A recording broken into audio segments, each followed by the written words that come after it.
Welcome to Email Deliverability Academy by Email Labs. I'm Sandra and I'm here to teach you how you can improve your deliverability and reach better results in email communication. So let's dive into our new lesson, shall we? The first bell has sounded, so I invite you to take your seat and we are going to begin the first classes in our academy, Email Deliverability Academy by Email Labs. Hi, I'm Sandra and I will be your host in this program. We live in such times where we communicate non-stop by speaking, writing or using gestures, so it's good to know how to navigate these planes of communication.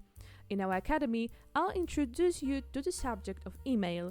However, we will talk about more than just this visual side of email, although it's very important in the entire email marketing process. We also turn our attention to the more technical aspects of preparing an email shipment. We'll go through the process of configuring the sending infrastructure and delve into how authentication protocols work. But before that, you need a solid grounding. What are emails? I don't think I need to make anyone aware of them because I think you use them on a daily basis. As Email Labs, we have been dedicating to supporting our clients in building high deliverability of their emails for many years. We have knowledge about emails and we know the requirements of providers. Simply put, we know how to make sure messages reach where they should. According to data collected by Statista, in 2025, more than 376 billions of emails could be sent and received daily in the world. You heard that? Billions. It's already such a number that you can't just imagine because it's unrealistic. However, these numbers show something else, the power of emails, and that's why Email Labs is coming out to you with a proposal to delve into this world of email, especially the world of email deliverability. Because, it's not an art to write and send an email. The art is to do it in such a way that our message reaches the recipient, and what's more, that this recipient is willing to open and read our message. But let's start at the beginning. And our start will be in the inbox. No matter what service you use, it could be Gmail, Yahoo or Outlook, the layout is very similar everywhere. The most important place on the inbox, usually set by default, is the main inbox. It's where the most important messages go, and it's where the user spends relatively the largest amount of time. It's the place where every email would like to be, but not every email find their way here.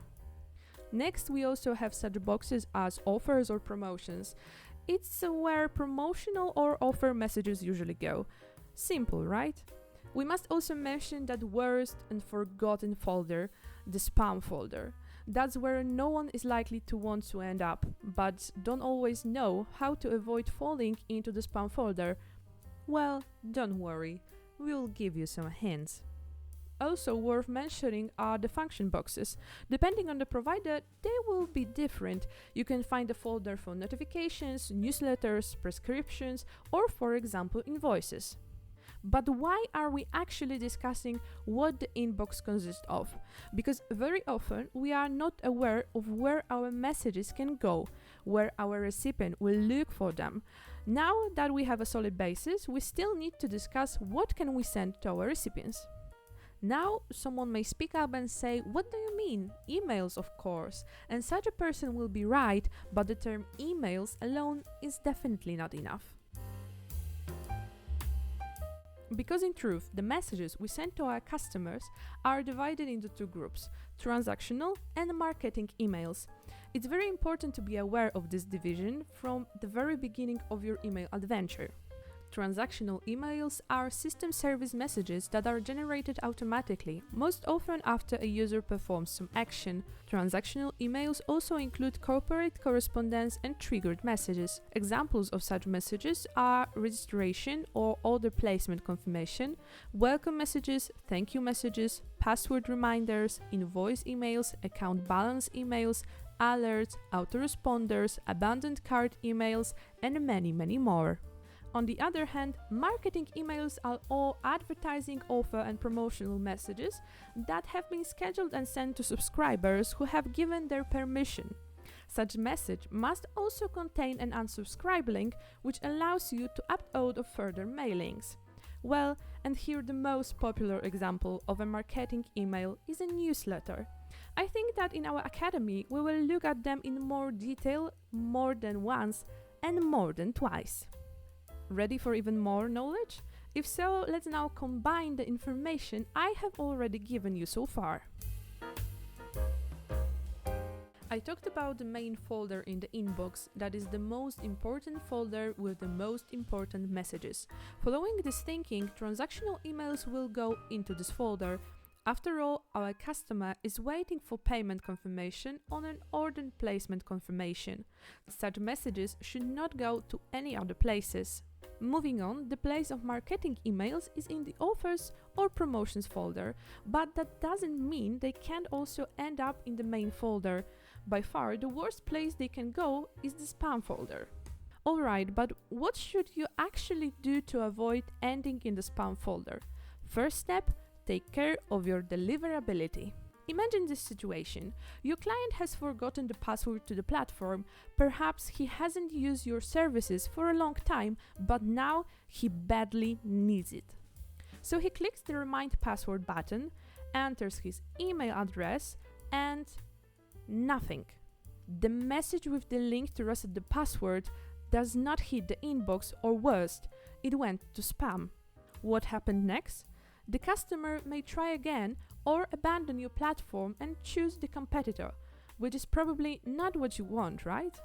I have another situation that shows the value of taking care of deliverability. The end of the year is approaching, usually a very busy time for e-commerce industry, as we have Black Friday, Cyber Month and Christmas soon after. Let's say you are preparing an amazing offer for your subscribers and you are convinced that many people could take advantage of it. You have prepared a communication plan, a very good email creation, and you send it, and then again, nothing. Your email went to spam and your customers didn't find about the promotion. Again, you as a sender lose because you don't achieve the intended sales, but also your customers lose because they miss the opportunity to save money. There are just two examples among many others. You can have a perfectly selected database of contacts, a properly selected and prepared offer, a technically compliant email creation or a specialized mailing system, but it will be of no use if most of the sent messages land in the spam folder or are blocked by mail systems. Deliverability is the efficiency with which emails reach their recipients. Each year, about 22 of solicited emails go to spam or are blocked altogether. The problem affects both newsletter mailings and important transactional information.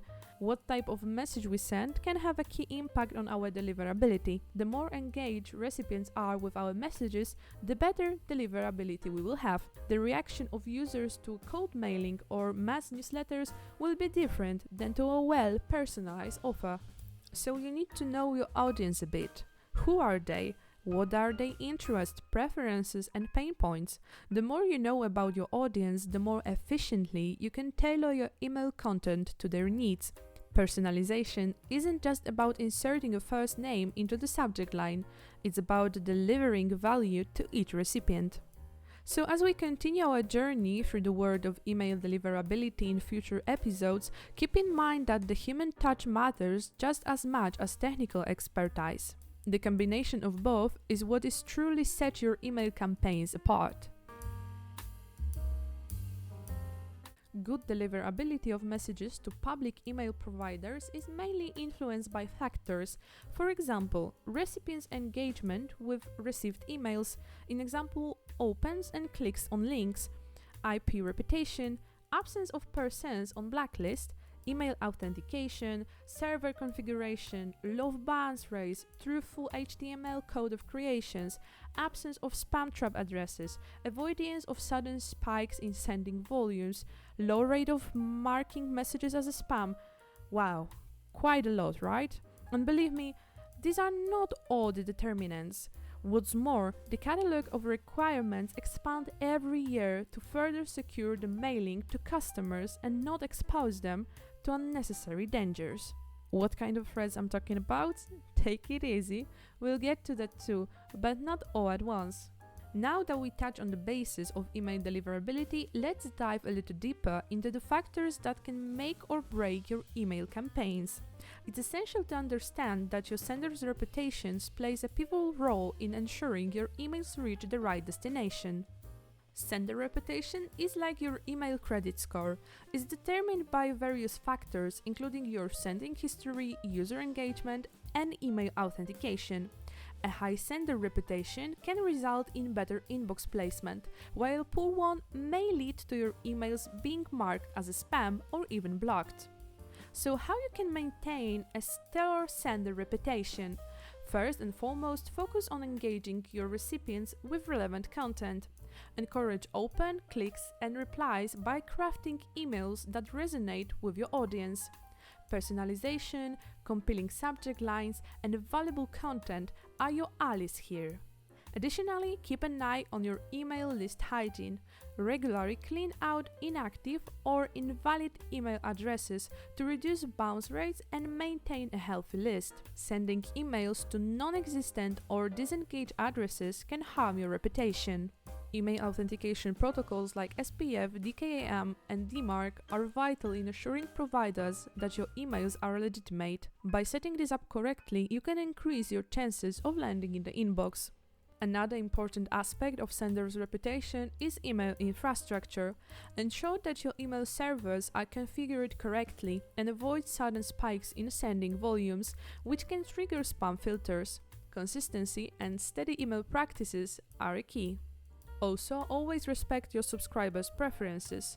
Offer clear and straightforward options for unsubscribing, as this not only adheres to email regulations but also maintains a positive image of your brand. In future episodes, we will explore these concepts in more detail, providing you with actionable tips to prove your email deliverability. So consider this as a small teaser for future episodes. I think that's enough for today. You've received a large dose of knowledge anyway, but if you want more of this knowledge, I invite you to visit website emaillabs.io.